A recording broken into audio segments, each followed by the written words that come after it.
to the Gab Talks by the Independent Press Award. I'm your hostess, Gabby Olzak.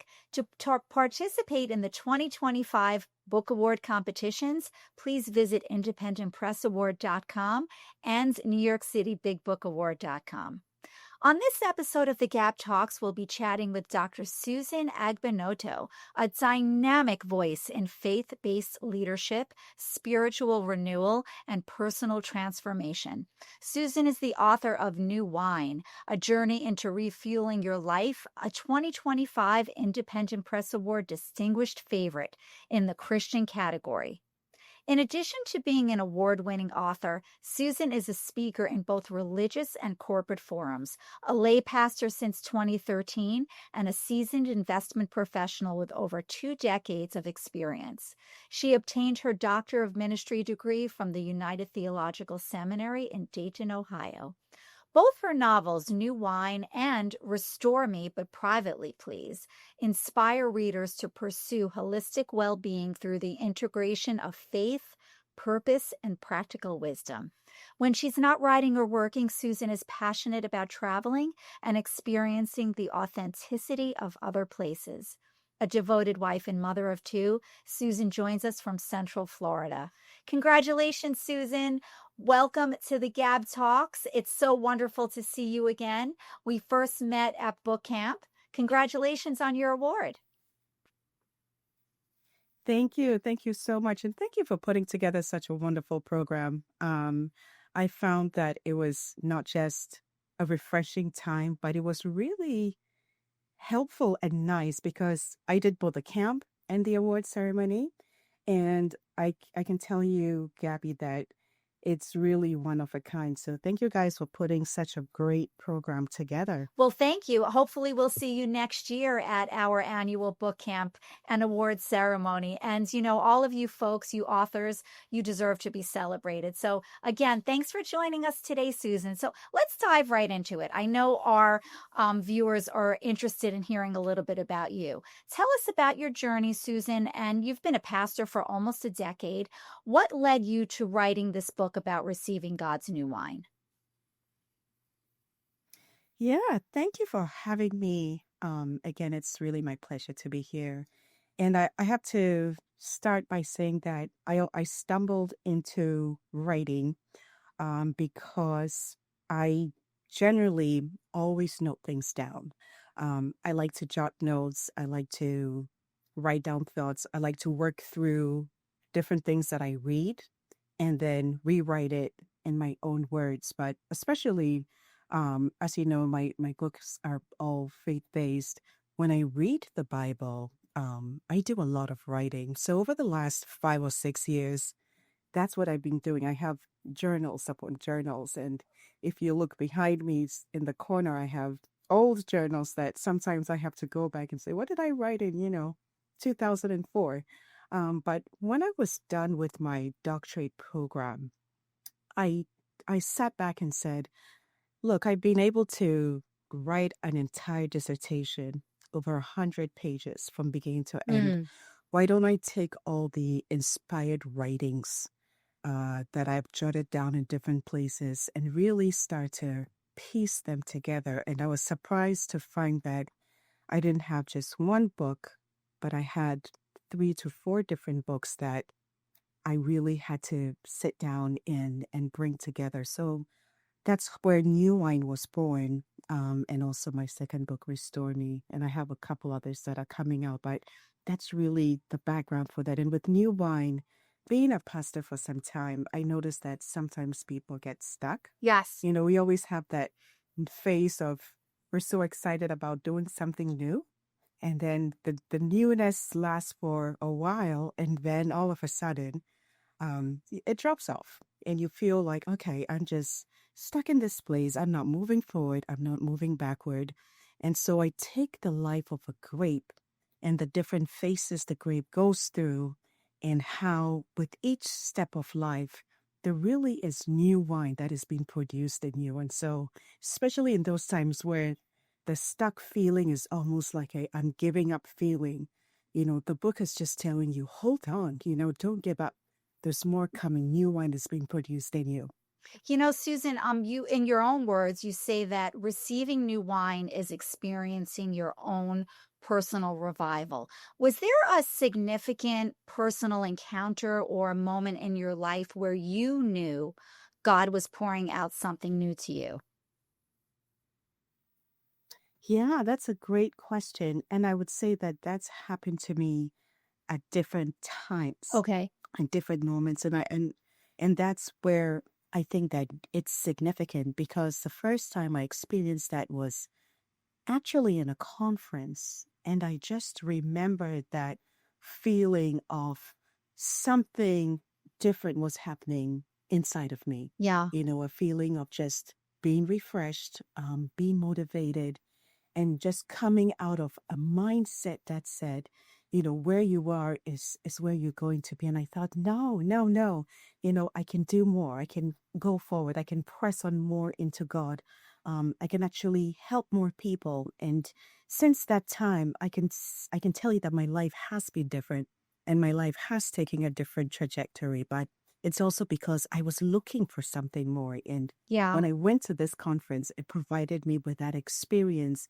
And you don't have to go to a conference to experience that. But when you have that thing inside of you that says, I want more than this, that there's got to be more. I'm seeking some sort of, not, I don't want to say an experience per se, but I definitely want an encounter with the God who's greater than me. And when you enter into that place, you can see that your life really does begin to change because the human being is not made to just stay in one place.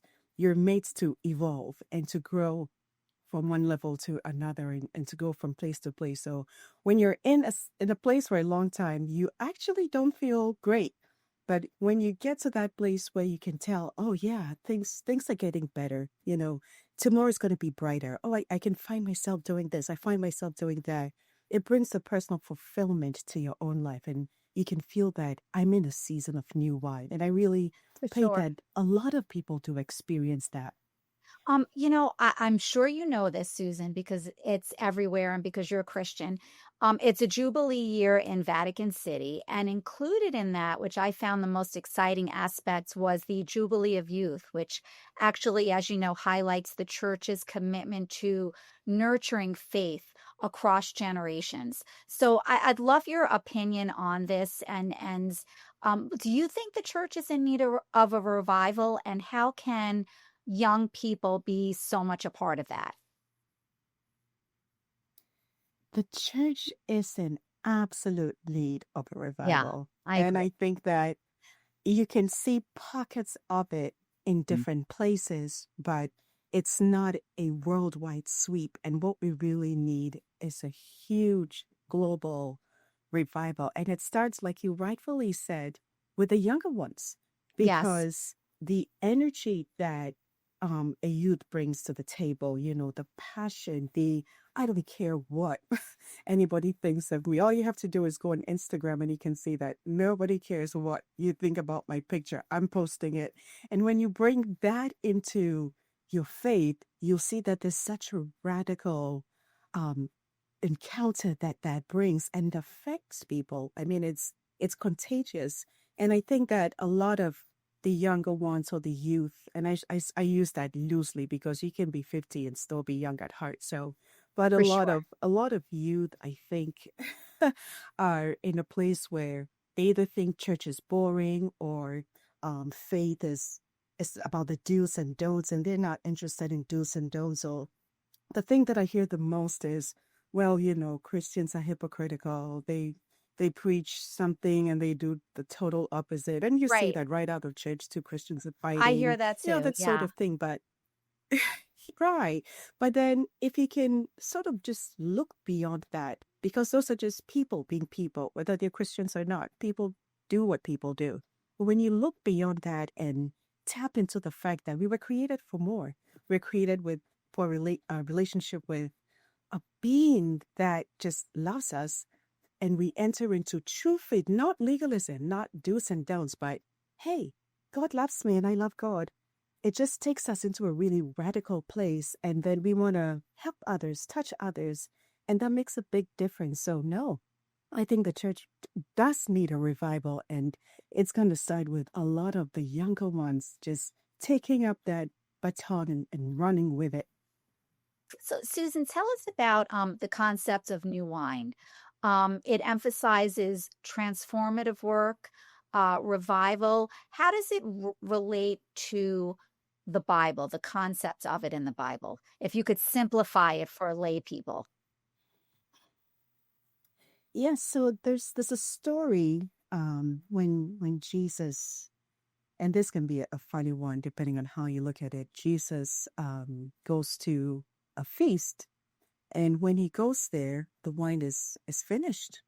And the joke, and nobody should take offense, please, because everybody's looking to jump on everybody these days. But the joke is that how come the wine got finished when Jesus got there? Right. But ha ha ha.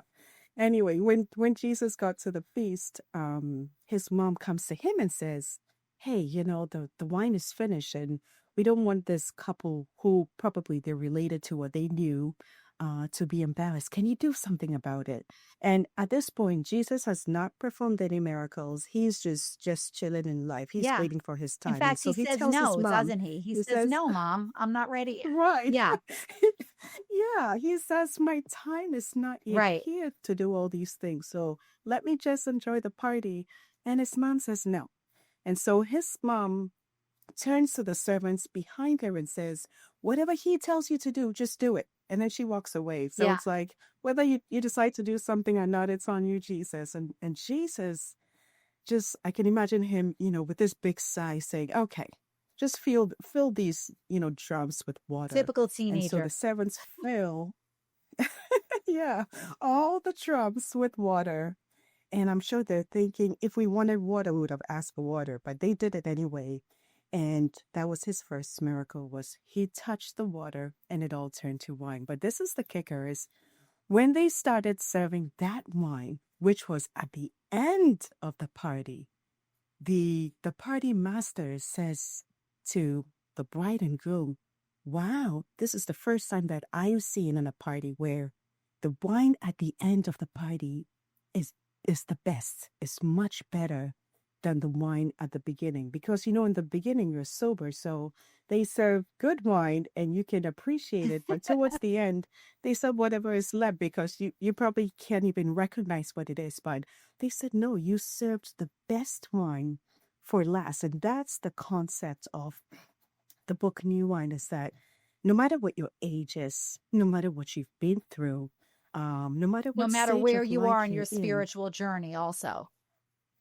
Thank you. Yeah. Yes, no matter where you are in your spiritual journey, God is still saving the best for last. And there is Yeah. more that's going to come out of you. He's going to use you to affect even more people. And there's greater transformation coming to your life. So don't give up, and definitely don't settle for status quo, whether spiritually, whether physically in your life. There's more that's coming, and the best really has been saved for last. Absolutely. So, as you mentioned before, many folks feel dry, burnt out, disconnected. Are there any, Susan, first steps or habits or spiritual disciplines that we can use to prepare ourselves to receive this outpouring? Yes, one thing that definitely leads to dryness is when we don't have personal connection, number one, with God ourselves, and number two, with His Word. Because His Word, unlike a normal textbook, has life in it. And so when you find yourself away from the Word of God, spiritually, it tends to bring in dryness, because the power and the life that is in the Word is not feeding into you. And so the first steps I would always say is just assess, where am I when it comes to connecting with the Word of God? But even before that, where am I when it comes to my personal relationship with God? Because if your personal relationship with God is also like, and I use this as an example, sometimes if you had an experience with a father who was not a good father, for example, you tend to see God that way, Yeah. in certain aspects, because we see God as a father, a kind of father. And your experience with earthly fathers can sometimes influence your experience with God. But God is not like any earthly father. He is God, and He created every one of us with a purpose, but He created us also for relationship. And the key is starting with relationship, just sitting down and saying, God, I want to come back to you. Being I want to open. have a relationship with you. Yeah. And Yeah. He's taught us to do that through His Son, Jesus Christ. And the next step from there is open the Bible, and if you need And a just read. devotion, Just if you need read. a devotional, yeah, if you need any kind of help, understanding, there's so many resources out there, but that's definitely a first step. And even listening to other people who talk about the Bible, other people who preach messages from the Bible. I don't recommend everything on the internet, but there are definitely sound teachers that are out there. And it just sort of stirs you up and gets you slowly back on that Yeah, it journey, definitely stirs Gabby. you up. There are often obstacles, and you yourself, Susan, have said, and I want you to elaborate on this quote: "The enemy of achieving greater things in our lives is living in our Mm, past glory, traditions, or past mm. methods that aren't working." Elaborate on that. Yeah, so our enemy is our past to start with. Absolutely. Because when you keep saying, oh, this is what I've done in the past, this is what I did, this is what I accomplished, that's great. But what are you doing now? Yeah, And it's great to hear people talk about what they've done and what they've done. But what you've done is a stepping stone to the greater things that you can do. So just living in the past in that sense is your enemy because you are not pushed to do better, to go further, to do even more. And even within the faith, there are times when some churches can also do the same thing where this is how things have been done, and they keep that straight. We've always done things this way. But I do challenge churches to go back and ask themselves, why do we do this? Why is this part of our service like that? I think Pope Why is this Leo part of is our trying service to not do that moving? now. Don't you think? I think Pope Mhm. Leo is on that path. Yes, yes, yes, absolutely. And I think that he's doing a great job in asking the questions or challenging to say, are we just going to live in status quo?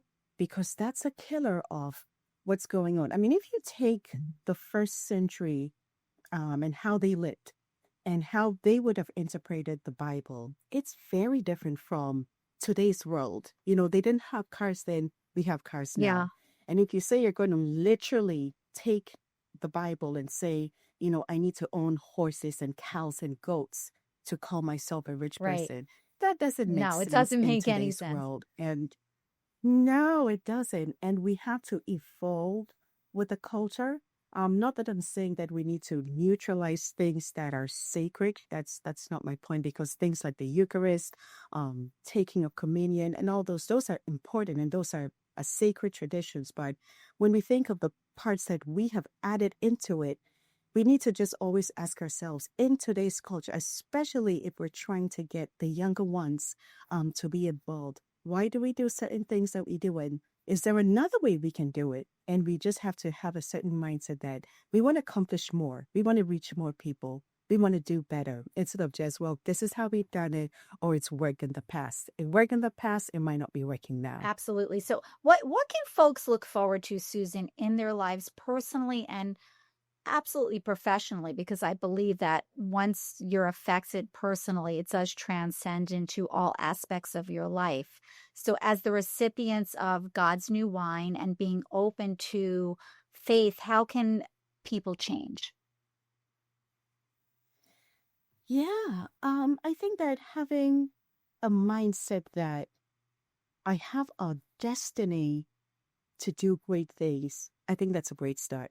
I was created to do great Yeah. things. I was born to do much more than what I'm doing now. And when you have your mind set on that, it gives you a certain hope. It doesn't mean that every single day of your life, you're doing wonders and you're accomplishing things. There's going to be pitfalls, there's going to be failures. And I address that in the Hmm. book as well, because like you see in the life of a grape, there are times when a grape is crushed, it's pressed, it's led to age, but it's all part of the process because there's wine coming out of it. So you have to have a mindset that I was destined for a great phase and not settling for less.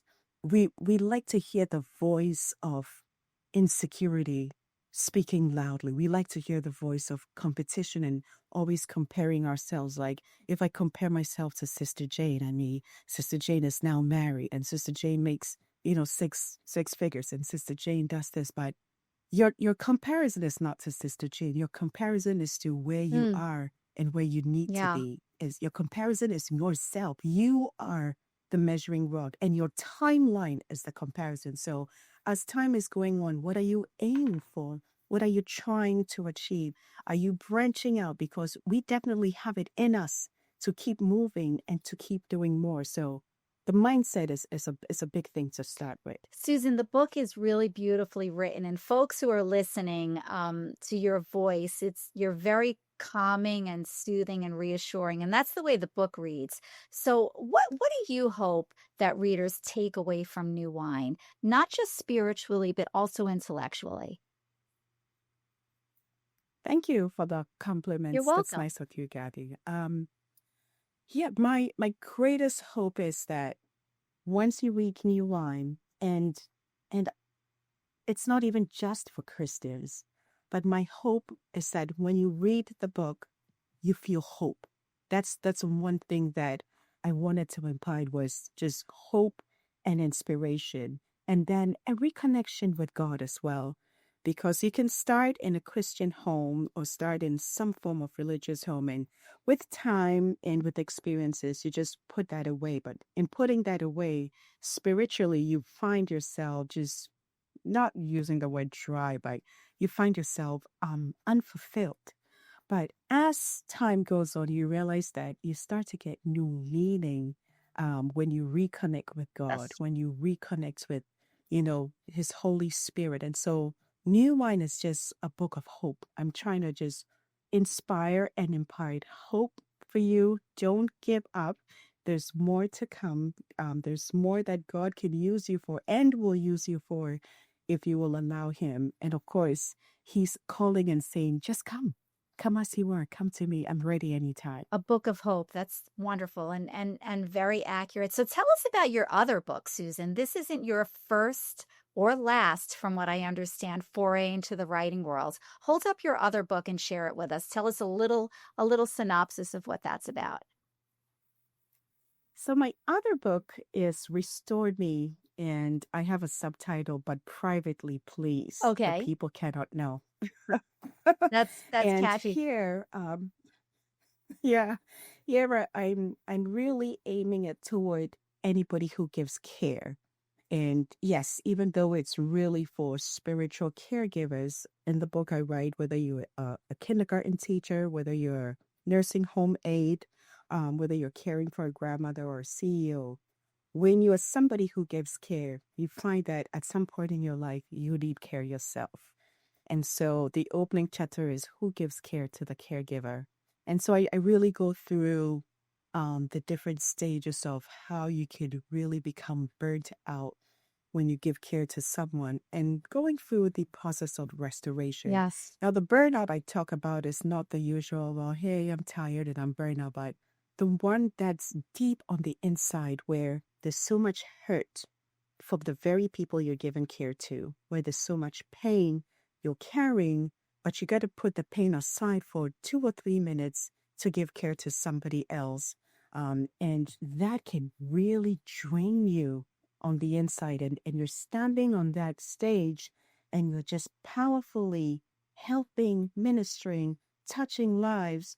But at the end of the day, you're done. There's nothing on the inside of you. It's And emotional so I exhaustion. go through exhaustion, Yeah. yeah, Yeah. emotionally, mentally, and you feel like there's nothing more for me to give, but you still keep going. And when everyone asks you, how are you doing? Your first answer is, oh, I'm fine. Yeah. I'm doing all right, but you're not doing okay. And Restore Me, but privately, please, is just saying, take a break, take a break. restore yourself. Allow God to just refuel you once again so that you could go back and do the things that you've been called to do, because you can go on for too long when you're running on empty and when you're running on pain and grief and hurt and disillusionment. That's the word I was looking for before. It's when you just feel disillusioned because you served and given care and served, and you feel like there's no reward. My reward has been the opposite. But there's a time for everything. And there are times when you also just need to say, I'm done. I can't help you at this time. I can't give care at this time. I need to You care need for to me. restore That's what yourself. restoring is You for. need to restore yourself. Yes. So, Susan, you mentioned Yes. when we first started chatting that you are working on other books, perhaps from the volumes that you have behind you of journals. I do. I do. So What there's do, what one do we book have that to look I'm forward to? just starting to. Yes, there's the next one I'm releasing is a book on prayer, and it's going to be. I used to have one title called "The Fire on the Altar," but then I'm thinking of changing it to "Teach Me How to Pray," because I think that's just where people are. Is everybody talks about prayer, everybody says pray, but how do I pray? And so that's really what that book is going to be focused on, and I'm looking forward to it coming out in a couple of months. Excellent. Oh, we can't wait. We're looking forward to that. So, Susan, Thank before you. we go, can you share perhaps the most important lessons you've learned so far in your life? Maybe there's one that really stands out spiritually for you. Yes, I would say that letting go of hurts and letting go of the past is absolutely essential for your emotional health. And whether you're a Christian or you're not a Christian, Christians talk a lot about Mhm. forgiveness Yeah, and letting things go, but it's not always real, because we speak the words, but when we see the person, we're not able to act out the words that so we've true. spoken. But when we don't let it go, we are the ones who are eaten up by it, but learning, really being intentional about saying, it is true. This person did this. This person hurt me. By inside of me, even if you never tell them, inside of you, just reaching out for help, um, that is outside of you, to just forgive them and to let it go in your heart. It doesn't mean that you put yourself back in their space for them to do what they did again, but you need to be able to move forward in a whole and healthy manner from the inside. And you got to just let it go. Let the past go, let the hurts go. And I think it just forms a foundation for you to do well in I life. agree. I always say forgiveness is for yourself, not for the other people. Yes. Truly. Gabby, you nailed that. That's Yes. exactly what it is. Yes. So Susan, lastly, where can our listeners find out about your work, your books, and purchase new wine and your new books to come? Yes, so I've all my books are on Okay. Amazon, Barnes and Nobles, and everywhere else that books are available. And also, I have a podcast where I just touch on some of the concepts that I talk about, called Dr. Susan's Corner. And then my website, susan-agbenoto.com. You can find out about upcoming webinars, books, and so on. So I look forward to connecting with anyone who wants to reach out. Absolutely. Fantastic. You are busy. Well, this has been a pleasure, Susan. Thank you so much for taking the time to speak with us again today. It's really been inspiring. And I hope we get to see you at book camp in the spring again. It would be fantastic. Thank you for having me. It's been a pleasure, Gabby. And yes, I look forward to seeing you all again. Excellent. Thank you, Susan. Have a wonderful day. Join us next podcast when we chat with award-winning children's author, Dr. Sherry Poitier-Liscombe. This is your hostess, Gabby Olzak of the Gab Talks. Until next time, keep on reading.